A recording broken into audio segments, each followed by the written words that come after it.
আসসালামু আলাইকুম সবাইকে। আমি আজকে আপনাদের সাথে শেয়ার করব কলা দিয়ে বড়া পিঠার রেসিপি। এই তো প্রথমে 2টা কলা নিয়ে নেব। কলাগুলো একটু বেশিই পেকে গেছিলো, যার জন্য ভাবলাম পিঠা বানায় ফেলি।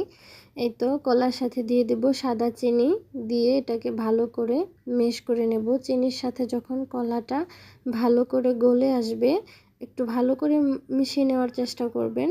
এই তো আমার মেশানো শেষ। এখন আমি দিয়ে দেব 1 চা চামচ চালের গুঁড়া, দিয়ে দেব ফ্রোজেন করে রাখা ছিল কোরানো নারিকেল, এবং দিয়ে দেব 1 চা চামচ গুঁড়া দুধ।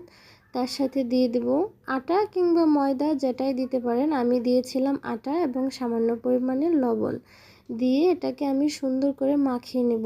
চেষ্টা করবেন হাত দিয়ে মাখানোর জন্য, কারণ হাত দিয়ে মাখালে এটার রেজাল্টটা ভালো আসবে, ভালো করে মেশ হবে একসাথে। এই তো যখন এই পর্যায়ে চলে আসবে, তখন ব্যাটারটা রেডি হয়ে গেলে আমি একটা সাইড করে রেখে দেব, এবং অপর পাশে একটা ফ্রাই প্যানে পরিমাণ মতো তেল দিয়ে অপেক্ষা করব। তেলটা যখন ভালো হয়ে গরম হয়ে আসবে, তখন আমি একে একে পিঠার মিশ্রণগুলো ঢেলে দেব। চেষ্টা করবেন একটু গোল করে দেওয়ার জন্যে। আমার গুলো যদিও গোল হচ্ছিল না, লম্বা লম্বা হয়ে যাচ্ছিল।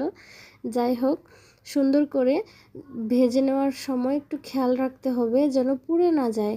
প্রথমে তেলটা ভালো করে গরম করে তারপরে এটাকে লো ফ্লেমে রেখে ভাজতে হবে।